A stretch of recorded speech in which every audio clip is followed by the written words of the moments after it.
Recently, Ukraine used long-range Neptune missiles against targets in Russia, employing a modified launcher mounted on a Tatra chassis.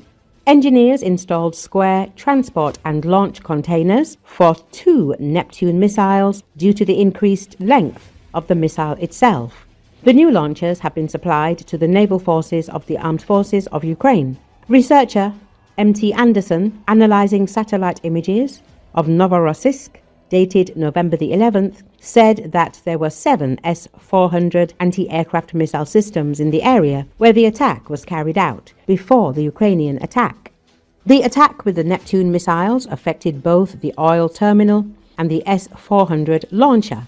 We are now waiting for the follow-up images to see what exactly was targeted and how effective the S-400 defenses were, Anderson noted.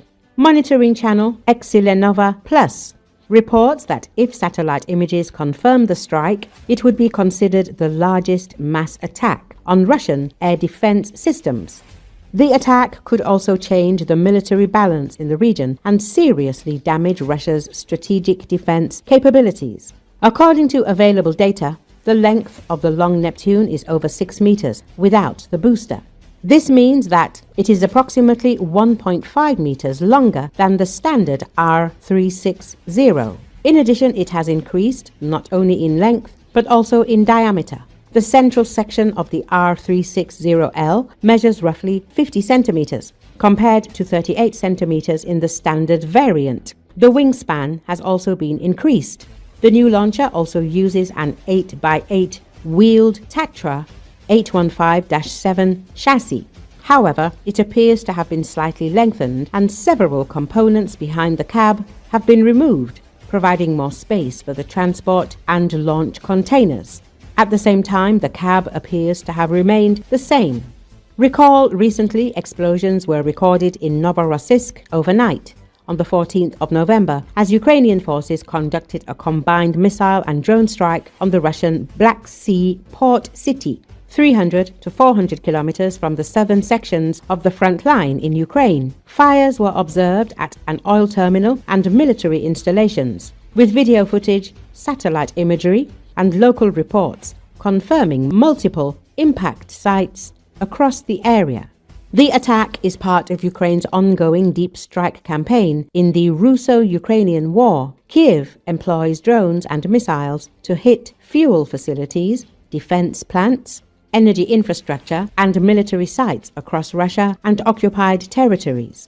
Oil refineries, depots, and fuel transport infrastructure have been among the key targets, aiming to disrupt Moscow's military fuel logistics and undermine oil export revenues that finance the war.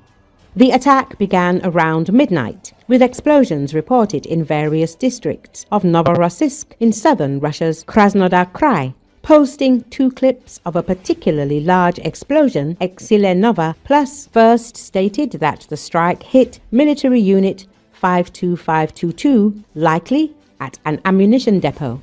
An updated post said a suspected S-400 air defense system position was located behind a Lenta mall seen in the clips. Open-source researchers from the Cyboroshno community stated that S-300 or S-400 positions belonging to Military Unit 1537 of the Kuban Anti-Aircraft Missile Regiment were hit.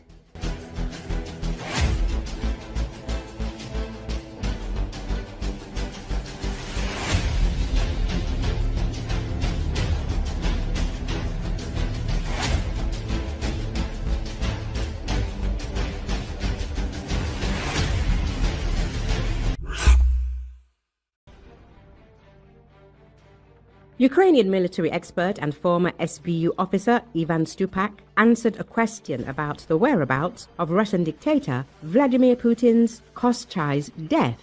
Koschai's death is located in Moscow in the building on Staraya Square, the headquarters of President Putin's administration. Both Koschai himself and his death are there. We'd certainly like to fly there, but unfortunately it's not possible and there's no way yet, he said during a chat on Glavred.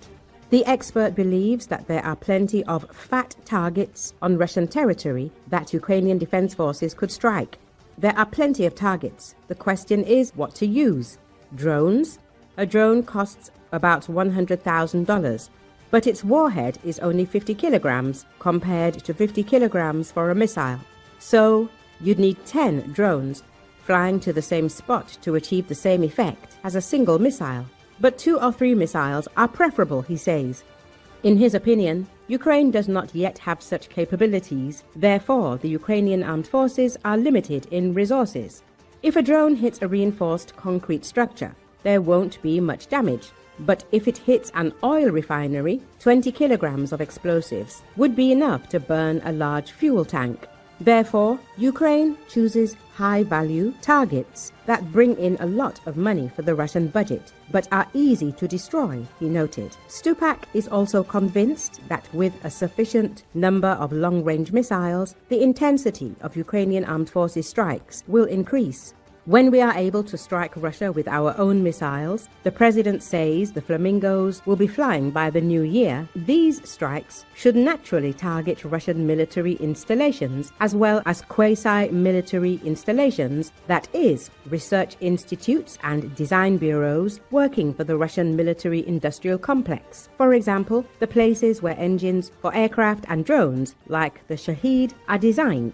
He added, Ukrainian drone strikes on oil refineries in Russia have disrupted fuel supplies and triggered a rise in domestic gasoline prices, according to a report by the Institute for the Study of War. Experts estimate that the resulting fuel shortage will increase costs for both businesses and individuals, which could further accelerate inflation in the country. Volodymyr Fesenko, head of the Penta Center for Applied Political Research, stated that the Ukrainian military is very effectively using long-range drones to strike Russia. According to him, attacks are carried out on Russian oil refineries almost daily. Gasoline shortages have already begun in certain regions of Russia, including Crimea. Gasoline prices have also begun to rise. Furthermore, problems with air travel have risen. He emphasized, Russia's oil processing has only decreased by 3% this year, despite significant drone attacks from Ukraine.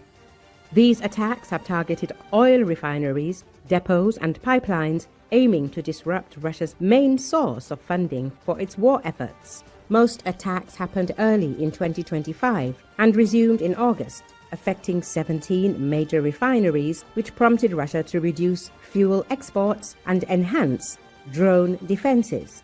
From August to October, a second wave of assaults and scheduled maintenance took about 20% of Russia's refinery capacity offline. Despite this, total refining volumes dropped by only 6% to approximately 5.1 million barrels per day, which is 300,000 barrels less than during the previous year. Overall, from January to October, oil processing fell to around 220 million metric tons, translating to 5.2 million barrels per day.